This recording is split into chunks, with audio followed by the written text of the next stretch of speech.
여러분, 지난 9월 넷플릭스에서 선풍적인 인기를 끈 오징어 게임이라는 드라마, 영화 보셨습니까 혹시?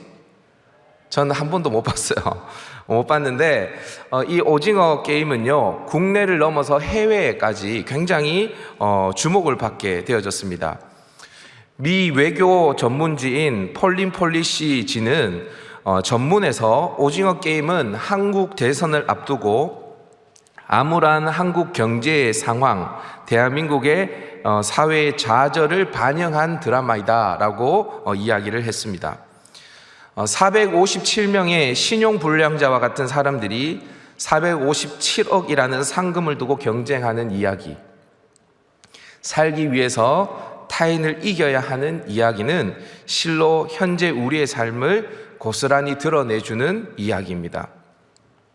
2020년이죠. 작년입니다. 빅데이터 업체에서 언론 기사와 소셜미디어를 통해서 확보된 데이터를 가지고 조사를 해봤더니 한국 사회의 갈등은 지금 점점 심화되어지고 있고 그 분야도 점점 확대되어지고 있다라고 이야기를 합니다.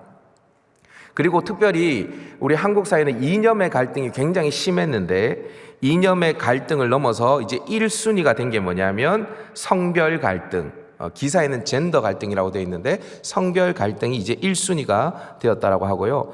세대 갈등도 가파르게 올라가고 있는 모습을 볼 수 있습니다. 이 밖에도 빈부의 갈등, 노사 갈등 등 그 갈등의 종류가 다양해지고 그 정도도 굉장히 깊어지고 있음을 확인할 수 있습니다.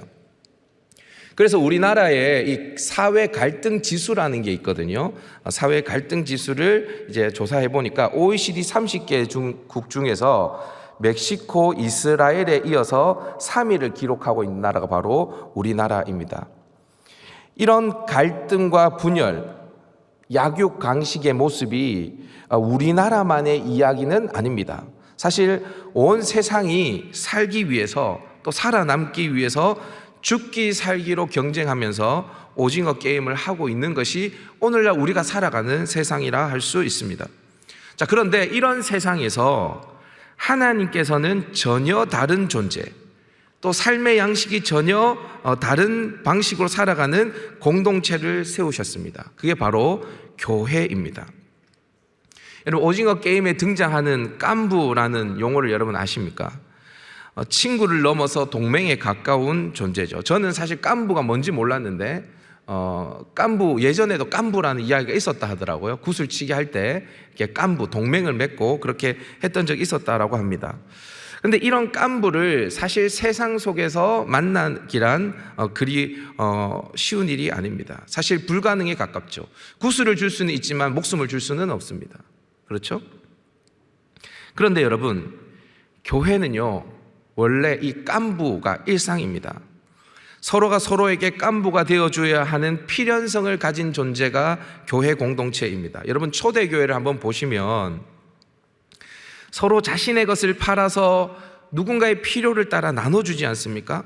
자신의 것을 자신의 것이라고 주장하지 않는 모습, 그것이 심지어는 자기가 가지고 있는 집일 수도 있고 자기가 가지고 있는 부모로부터 내려받은 밭이어도 그것을 팔아서 필요를 따라 나누어주는 모습, 이러한 모습은 세상에서는 도저히 상상할 수도 없고 기대할 수도 없는 모습입니다.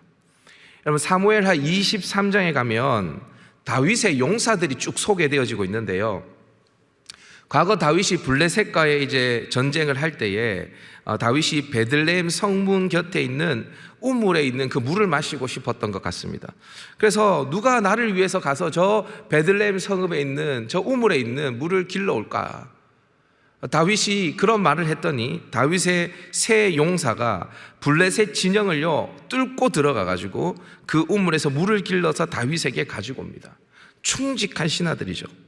근데 다윗은 이 물을 받아놓고요 도저히 마시지를 못합니다. 왜냐하면 이 세 용사의 거의 생명이 걸려있는 물이거든요. 그래서 이 물을 마시지 못하고 하나님께 이것을 부어 드리게 되어집니다. 여러분, 이게 교회거든요. 이게 교회. 이런 모습 세상에서 찾아볼 수 있습니까? 경쟁과 비난, 시기와 질투, 이익에 따른 합종 연행이 가득한 세상은 이러한 모습을 흉내내지도 못하고 상상도 못하겠죠. 그런데 교회는 이걸 해내는 것입니다. 이게 바로 교회입니다. 여러분, 저는 갈릴리 사역을 이렇게 하면서 정말 감사한 것 중에 하나가 뭐냐 하면 우리 갈릴리에서 동역하는 동역자들이 저는 정말 감사의 제목입니다. 특별히 우리 강도사님, 전도사님, 우리 간사님들 함께 사역한 게 너무 감사하고요. 또 16명의 함장들과 100여 명의 리더들, 또 임원들, 또 함께 여러 모양으로 섬기는 스태프들이 있어서 참 든든합니다. 누군가가 저한테 이렇게 이야기하더라고요. 목사님 정말 든든하겠습니다. 왜? 강도사님, 전도사님 같은 분들과 함께 사역하시니까 목사님 정말 든든하겠습니다. 맞습니다. 정말 든든합니다. 특별히 이제 여러 사역자들이 있는데 나머지 사역자들은 주중에 저와 함께 있지 않습니다. 그런데 전임 사역자가 우리 박상욱 강도사님인데, 강도사님은 주중에 거의 매일 저랑 같이 있습니다. 사실 제가 저희 아내를 보는 시간보다 박상욱 강도사님을 보는 시간이 더 길어요. 이걸 뭐라 그러죠? 오피스 와이프? 약간 그런 느낌입니다. 정말 아주 오랜 시간 동안 함께 하게 되어지는데요. 이 박상욱 강도사님이 이제 박희 목사님 고등부로 가시고 박상욱 강도사님이 주중에 함께 저랑 같이 있으니까 제가 얼마나 이분과 함께 있는 게 든든한지 몰라요. 우리 강도사님과 있었던 에피소드를 한 가지 이야기를 해드리면, 지난달 특세였습니다. 특세 기억나십니까? 11월 중순에 있었던 특세. 아마 제 기억으로 화요일이었던 것 같습니다. 특세 기간 때 우리 박상욱 강사님 굉장히 힘들었습니다. 저도 힘들었지만. 왜냐하면 새벽마다요, 새벽 4시부터 고구마를 구웠거든요. 새벽 4시부터. 그런데 그 새벽 4시부터 고구마를 구우려면 그 전날에 연습을 해야 되거든요. 그러니까 고구마를 계속 굽다 보니까 온몸에 고구마 냄새가 배이고요. 그리고 계속 새벽부터 고구마를 구우니까 체력적으로도 많이 지쳤어요. 그래서 이런 모습으로 제가 출근을 하니까 이런 모습으로 있더라고요. 사진 한번 보여주시겠습니까? 사진. 이렇게 밑에 장갑 보이십니까? 저게 다 고구마 굽는다고 꼈던 장갑이에요. 제가 딱 출근하니까 저 모습으로 이제 새벽부터 굽고 이제 아침에 저렇게 있는 거예요. 그래서 집에 들어가서 자지도 못하는 거예요. 여러분, 그거 아셔야 되는데요. 박상욱 강도사님이 여러분들에게 한 개 끼워주려고 그 전날에도 고구마 구웠습니다. 임원들에게 고구마 주려고 그 전날에도 막 굽고 이랬어요. 얼마나 짠합니까? 그래서 감사하기도 하고 짠하기도 하고 해서 점심 먹으러 가자고 제가 이야기했습니다. 그래서 어디 갔냐면 만보기 쭈꾸미 갔습니다. 그냥 쭈꾸미를 먹지 않고 철판 쭈꾸미를 먹었습니다. 그리고 새우튀김도 시켜드렸습니다. 그렇게 해서 저랑 박희 목사님이랑 우리 박상욱 강사님이랑 같이 맛있게 특세 기간에 점심을 먹고 있는데요. 새우튀김이 4개 나오는 거예요. 사람은 3명이고요. 누가 한 개를 더 먹을까 고민하다가 아무도 먹지 못하길래 제가 박희 목사님 드세요 했더니 박희 목사님 한 개 더 드셨어요. 저랑 박상욱 강사님이 한 개 먹었습니다. 그런데 박상욱 강도사님이 계속 옆에 있는 테이블을 힐끔힐끔 계속 쳐다보고 계시는 거예요. 계속 쳐다보고 계시는 겁니다. 그래서 뭔가 감이 왔어요. 그래서 어디를 계속 보냐 이렇게 계속 제가 보니까 저한테 무슨 이상한 감이 설마 이러는데 갑자기 자리를 일어나는 겁니다. 영상을 한번 보시도록 하겠습니다. 빨리.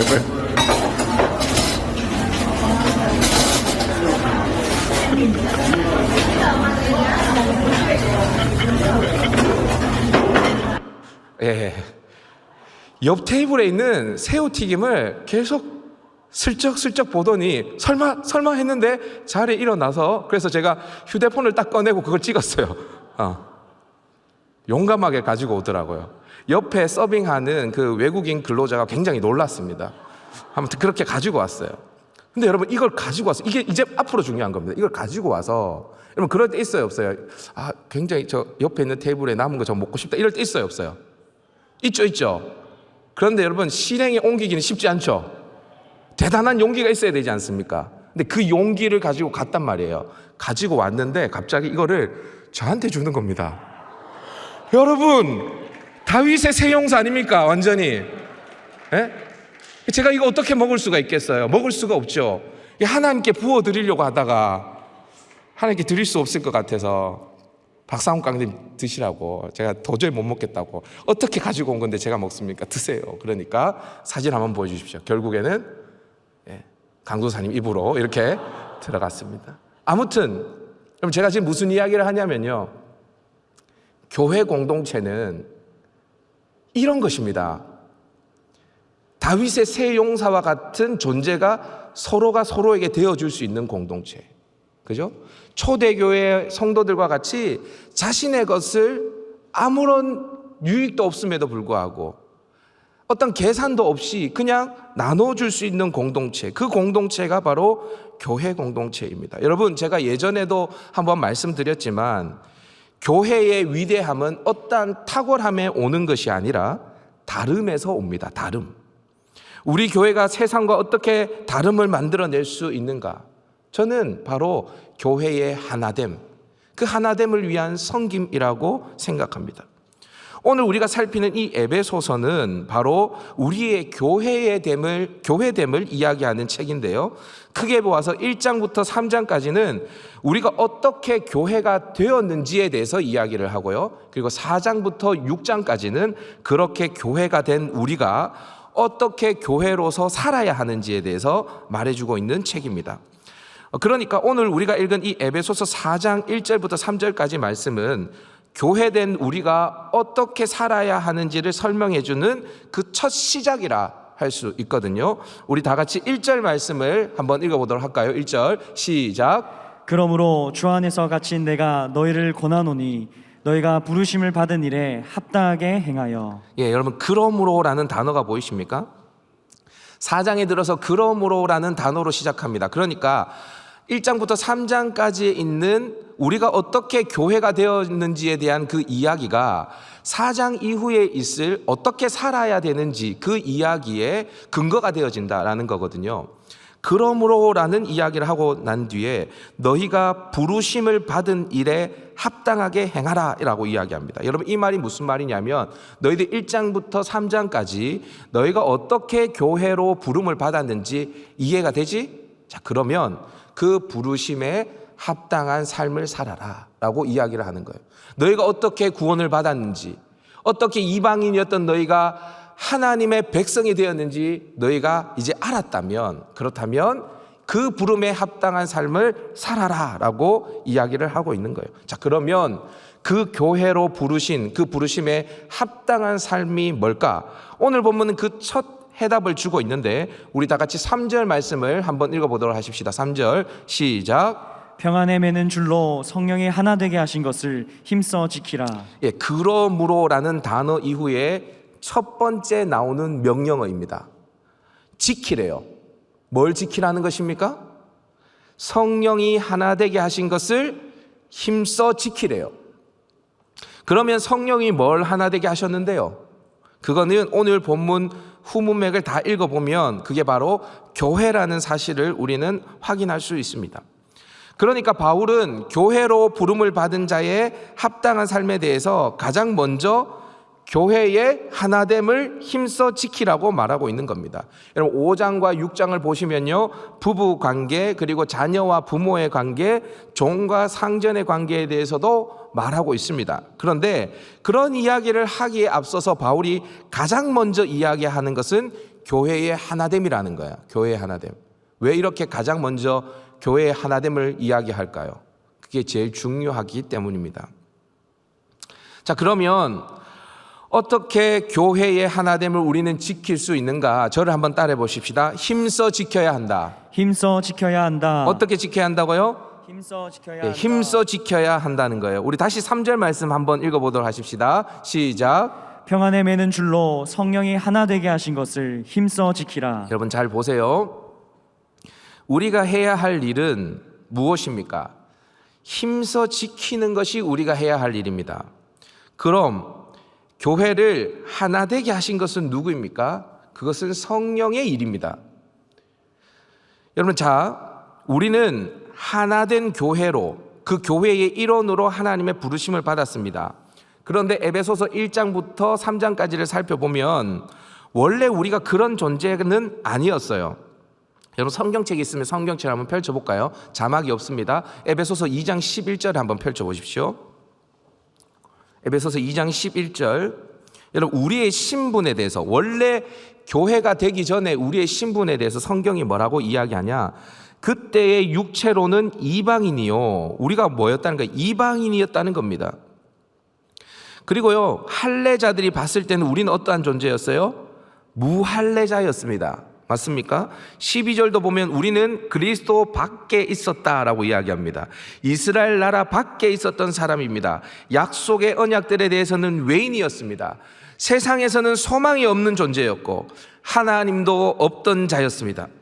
그런데 우리가 어떠한 존재가 되었냐? 14절 한번 보시겠습니까? 14절 한번 보시면 하나님께서 둘로 하나를 만드사라고 이야기를 하고 있습니다. 14절에 보이십니까? 15절에 한번 보십니까? 한번 보시면 이 둘로 자기 안에서 한 세 사람을 지어 화평하게 하셨다라고 15절에서 이야기하죠. 16절에서도 이 둘을 한 몸으로 하나님과 화목하게 하려 하셨다라고 이야기를 하죠. 그러니까 이방인과 유대인은 절대로 하나 될 수 없는 존재였는데 그들을 하나 되게 하셨다라는 겁니다. 둘을 하나 되게 하셨다는 거예요. 여러분, 원래 우리가 하나 될 수 없는 존재입니다. 여기에는 이방인과 유대인이 있지 않지만 우리는 각자 자기의 이익을 쫓아서 자기만을 위해서 살아가는 존재들이에요. 그런 악한 본성을 가진 본질상 진노의 자녀들입니다.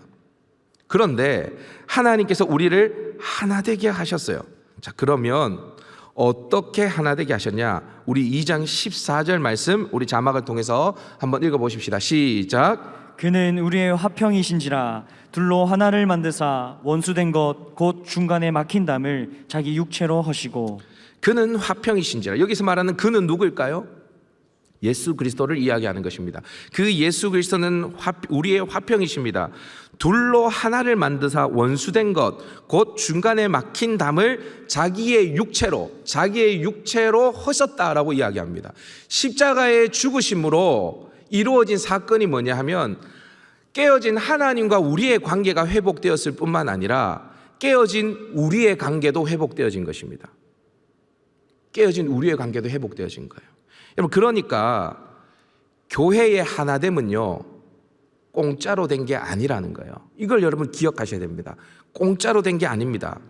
예수님의 십자가로 그 피로 하나 될 수 없는 교회가 하나 된 것입니다. 여러분, 이건 놀라운 거예요. 놀랍습니다. 안 놀라워요? 여러분, 성부, 성자, 성령 삼위일체 하나님이 계시죠? 그죠? 삼위로 계시면서도 한 몸이십니다. 일체입니다. 그죠? 마치 우리는 다 각각 다른 모양으로 하고 있고 각각 다른 몸의 지체인데 한 몸을 이룬 공동체, 마치 하나님의 모습과 같은 모습으로 존재하는 공동체가 교회입니다. 세상에 이런 곳은 없습니다. 여러분, 어디에도. 여러분, 자, 다시요. 성경은 우리에게 교회를 하나 되게 만들라고 말하지 않습니다. 이미 교회는 예수님께서 십자가로 또 성령께서 평안에 매는 줄로 하나 되게 하셨습니다. 하나님이 엄청난 은혜를 허락하신 것입니다. 자, 이제 그 은혜에 우리가 응답해야 합니다. 어떻게 응답해야 하는가? 그 하나됨을 지켜야 하는 것입니다. 우리는 지켜가야 돼요. 그런데 여러분, 이게 쉬울까요? 어려울까요? 쉬울까요? 어려울까요? 어렵죠. 왜 어렵습니까? 우리의 악한 본성과는 맞지 않기 때문입니다. 여러분, 우리의 악한 본성은 그냥 놔두면 하나됨을 추구할까요? 아니면 하나됨을 파괴할까요? 다 지 잘나는 맛에 사는 거예요. 우리도. 우리 악한 본성은 남을 섬기고 세워주고 우리랑 안 맞습니다. 우리의 악한 본성과 안 맞는 거예요. 하나됨을 지키는 것은 그래서 어려운 것입니다. 그래서 이걸 알고 성경도 뭐라고 이야기하냐면 하나된 것을 그냥 지키라고 말하지 않습니다. 힘써 지키라고 이야기합니다. 어떻게 지키라고요? 힘써 지키라고 이야기합니다. 힘써로 번역되어진 스푸다존테스라는 헬라어는요, 애를 쓰다, 노력하다라는 의미를 가지고 있는데요, 이게 스푸다조라는 단어의 명령 분사 현재형이래요. 어렵습니다. 그죠? 이거는 명령 분사 현재형은요, 지속과 반복을 나타내는 거예요. 지속과 반복을 나타내는 현재 시제를 사용함으로써 이 힘쓰는 것이 단회적으로 해서 되는 것이 아니라 지속적으로 끊임없이 노력하고 애써야만 지킬 수 있는 것이라는 것을 말하고 있는 거예요. 자, 그러면 어떻게 힘쓸까요? 어떻게 용을 쓸까요? 어떻게 노력하면 좋을까요? 저는 여러분들에게 이 방법을 제안합니다. 일단 저는 여러분이 속한 함대, 마을, 소그룹에 먼저 참여할 것을 권면합니다. 왜냐하면 소그룹에 참여하는 것 자체가 힘을 쓰는 일의 첫 출발이기 때문입니다. 여러분, 에베소서와 함께 옥중소신으로 분류되는 빌립보서를 보면 이런 말씀이 있습니다. 조금 길지만 한번 다 같이 읽어보십시다. 빌립보서 시작. 그러므로 그리스도 안에 무슨 권면이나 사랑의 무슨 위로나 성령의 무슨 교제나 긍휼이나 자비가 있거든 마음을 같이하여 같은 사랑을 가지고 뜻을 합하며 한 마음을 품어 아무 일에든지 다툼이나 허영으로 하지 말고 오직 겸손한 마음으로 각각 자기보다 남을 낮게 여기고 각각 자기 일을 돌볼 뿐더러 또한 각각 다른 사람들의 일을 돌보아 나의 기쁨을 충만하게 하라. 여러분, 이 말을 쉽게 하면 이런 이야기입니다. 너희가 그리스도 안에 있니? 너희가 교회로 부름을 받았니? 그렇다면 한 마음을 품고 자기 일을 돌아볼 뿐만 아니라 서로의 삶을 돌아보는 삶을 좀 살아라 라고 이야기를 하고 있는 거예요. 근데 여러분, 서로의 삶을 돌아보고 그리고 도움의 손길을 내밀고 그렇게 살아가는 것, 그렇게 살아가려면 일단 서로의 삶을 알아야 하지 않습니까? 그렇죠. 이 사람이 무엇 때문에 고민하며 살아가고, 이 사람이 무엇 때문에 힘들고, 이 사람의 형편은 어떠하며 지금 마음은 어떤지, 이 사람의 마음은 어떤지 알아야 될 것 아닙니까? 알려면 어떻게 해야 됩니까? 대화를 해야 될 것 아닙니까? 여러분, 예배 드리고 집에 돌아가시면 옆에 있는 지체들의 형편을 여러분들이 알 수 있습니까? 알 수 없죠. 그래서 일단 여러분들이 소그룹에 참여해야 됩니다. 그래야지 일단 그들의 형편을 알 수 있고요, 형편을 알아야 도울 수 있고요, 그리고 그들을 위해서 기도할 수 있는 겁니다. 그래서 일단 소그룹에 참여하는 것부터 시작해야 합니다. 이것도 힘을 써야지, 애를 써야지, 노력을 해야지 가능한 것입니다. 일단 여러분, 소그룹에 참여하려면 시간을 써야 되겠죠. 다른 사람들의 이야기를 들어주는 것도 에너지가 드는 것입니다. 나와 다른 관심사, 나와 다른 기질의 사람들과 함께 맞추어 가는 것도 사실 노력하지 않으면 안 되는 일입니다. 그렇죠. 그런데 이걸 해야 됩니다. 제가 여러분, 새 가족을 이렇게 미팅하면 꼭 하는 이야기가 있습니다. 그게 뭐냐 하면 예배 드리고 꼭 함대 모임에 갔다가 집으로 돌아가십시오. 소그룹 모임 꼭 가십시오 라고 이야기를 합니다. 그러면 간혹 새 가족들 중에 예배만 드리고 싶은데요 라고 말하는 사람들이 있어요. 왜 그러냐고 물어보면 이렇게 이야기를 합니다. 조용히 그냥 신앙생활 하고 싶어요, 이렇게 이야기합니다. 조용히. 여러분, 여기에서 말하는 조용히는 뭘까요? 조용히 이거 아닙니다. 여기에서 말하는 조용히는 에너지 쓰기 싫다는 겁니다. 사람 때문에 스트레스 받고 그렇게 하기 싫다는 거예요. 애 쓰기 싫다는 겁니다. 나는 하나됨을 위해서 어떠한 힘도 쓰기 싫습니다. 저는 근데 이 이야기가 이해는 됩니다. 왜냐하면 세상 속에서도 그렇게 사람들에게 스트레스를 받아가며 살았는데 교회에 와서도 사람 때문에 애쓰고 또 힘을 쓰고 이렇게 하면 피곤하잖아요. 그래서 그냥 조용히, 그야말로 조용히 신앙생활 하고 싶은 마음 이해는 됩니다. 그렇지만 그럼 만약에 이렇게 살아간다면 그 사람은 스트레스도 받지 않겠지만 교회의 하나됨을 누림으로 그곳에서 맛보는 기쁨, 평안, 안식 등도 누릴 수 없게 되어집니다. 사랑하는 여러분, 아파하는 지체들을 위해서 여러분들이 아파하시면요, 여러분들이 아플 때 누군가 여러분들을 위해서 함께 아파해 줍니다. 여러분들의 소그룹에 혹시 가난한 자가 있습니까? 그러면 그들을 돕는데 여러분들이 힘을 쓰셔야 합니다. 그러면 여러분이 가난할 때 누군가 여러분들을 도와줄 것입니다. 목사님, 저는요 그런 돈 필요 없습니다. 여러분, 이렇게 쉽게 말하지 마세요. 이미 예수님께서 그 하나됨을 위해서 십자가의 피를 흘리심으로 여러분들은 이미 그 도움을 받은 자입니다. 이미 그 은혜를 입은 자이죠. 그 하나님의 부르심에 합당하게 행하는 것이 우리의 마땅한 본분입니다. 시간이라는 에너지, 감정이라는 에너지, 물질이라는 에너지, 그 모든 에너지를 사용해서 힘써 성령이 하나 되게 하신 것을 지켜나가야 하는 겁니다. 그게 우리의 부르심에 합당한 삶이라는 거죠. 둘째로 어떻게 우리가 교회의 하나됨을 지킬 수 있는가? 저를 한번 따라해 보십시다. 성숙을 연습해야 한다. 앞서서 저는 이제 소그룹에 참여하라고 여러분들에게 말씀드렸는데요. 이것이 하나됨을 지키는데 첫 출발점이기 때문에 그렇게 말씀드렸습니다. 그런데 여러분, 참여하는 것이 전부는 아닙니다. 그게 모든 일을 행하는 것인 거라고 여러분들이 착각하시면 안 됩니다. 참여해서 뭘 해야 하는가? 오늘 본문 3절에서 성령이 하나 되게 하신 것을 힘써 지키라는 말씀을 하기에 앞서서 2절에서 힘써야 하는 그 것들에 대해서 이야기를 하는데요. 우리 2절 말씀도 한번 읽어보도록 하십시다. 시작. 모든 겸손과 온유로 하고 오래 참음으로 사랑 가운데서 서로 용납하고. 예, 공동 번역을 이 부분은 이렇게 번역했더라고요. 겸손과 온유와 인내를 다하여 사랑으로 서로 너그럽게 대하십시오. 여러분, 좀 너그럽게 대하십시오. 누군가를 대할 때 너그럽게. 그렇죠? 겸손과 온유, 오래 참음, 사랑, 그렇게 용납하는 삶. 여러분, 앞서서도 말씀드렸지만 우리는 누군가를 위해서 힘써 애써서 그 하나됨을 지키는 것도 우리의 악한 본성에 맞지 않을 뿐더러 겸손, 온유, 오래 참음, 사랑, 용납, 이런 것들과도 우리의 본성은 맞지 않습니다. 우리의 본성은 이것과 맞지 않기 때문에 우리가 힘쓰지 않으면 이러한 모습으로 우리가 살아갈 수가 없습니다.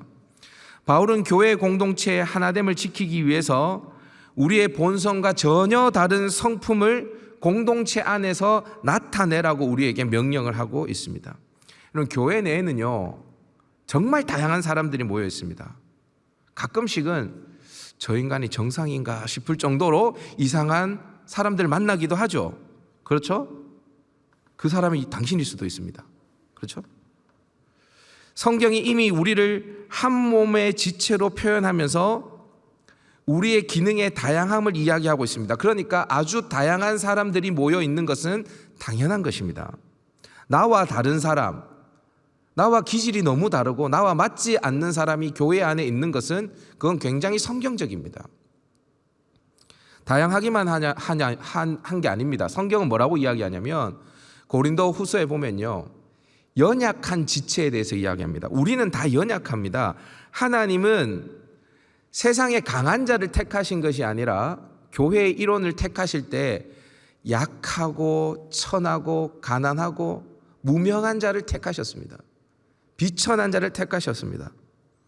여러분, 여기에 있는 사람들 중에 문벌이 굉장히 좋다거나 뭐 집안이 굉장히 뛰어나다거나 그런 사람 잘 없습니다. 그렇죠? 혹시 여러분들의 우리 집안 대단합니다, 이런 사람 있습니까? 한번 손 들어보세요.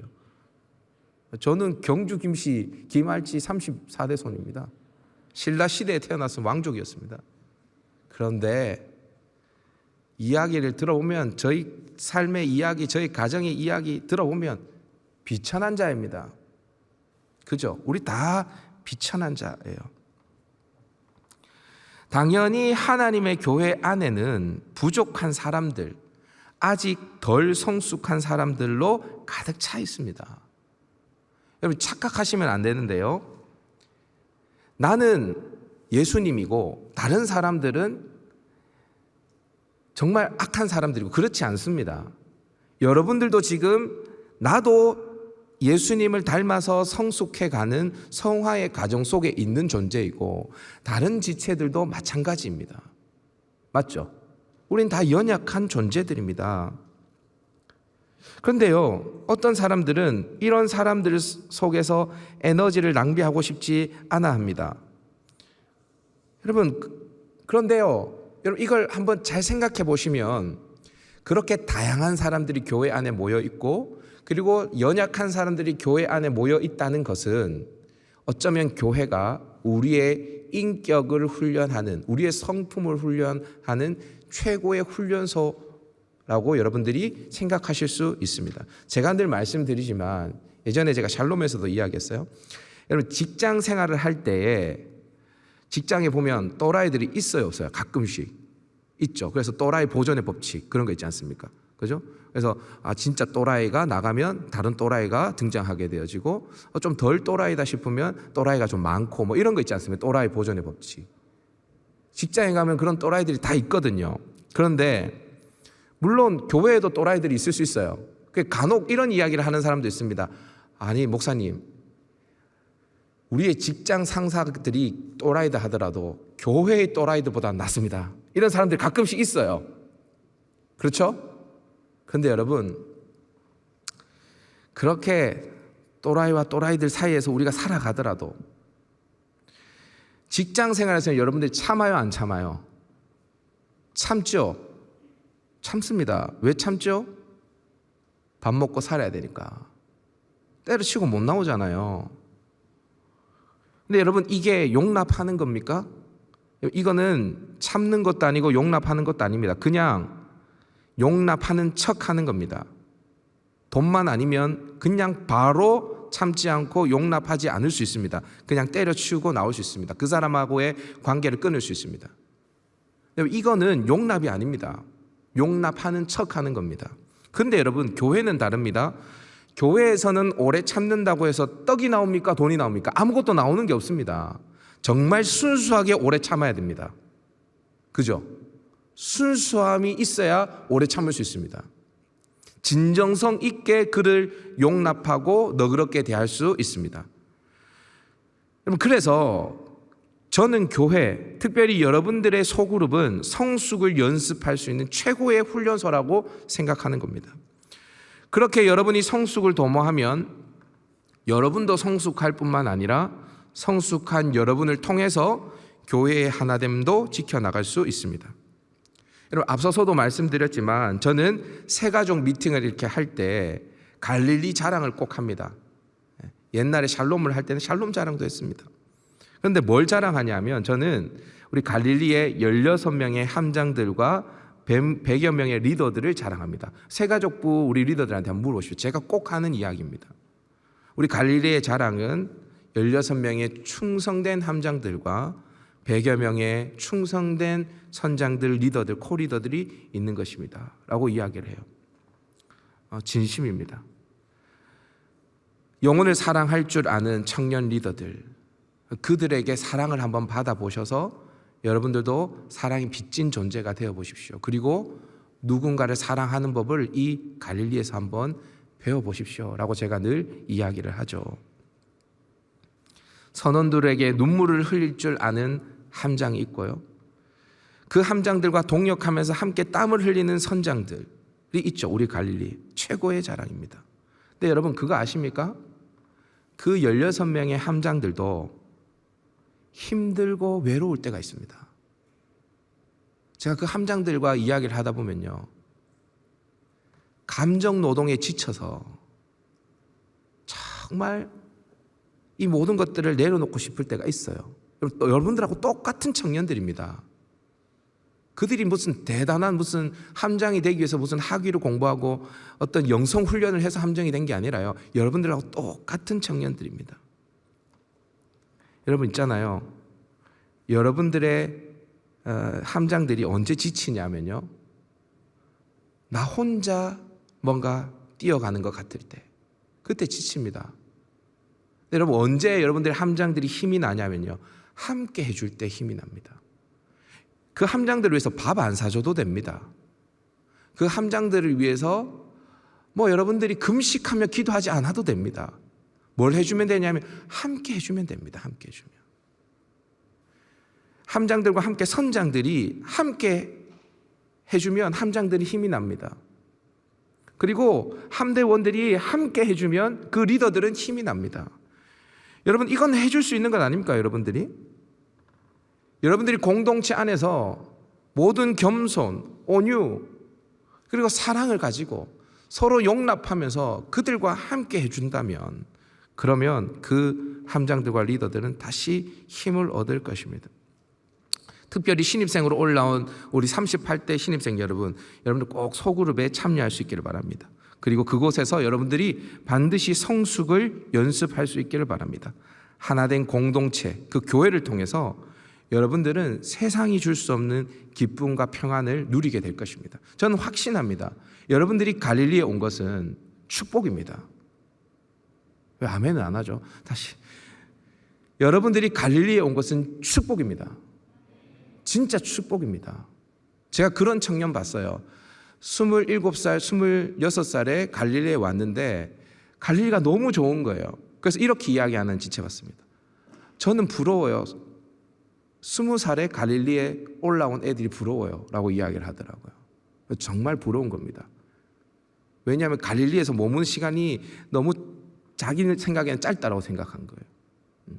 여러분, 이렇게 여러분들이 하나됨을 위해서 힘쓰므로 교회로 우리를 부르신 그 하나님의 부르심에 합당한 삶으로 응답하면 그것이 오히려 여러분들에게 축복으로 다가오게 되어집니다. 그런 은혜가 저와 여러분에게 있기를 주님의 이름으로 축복합니다.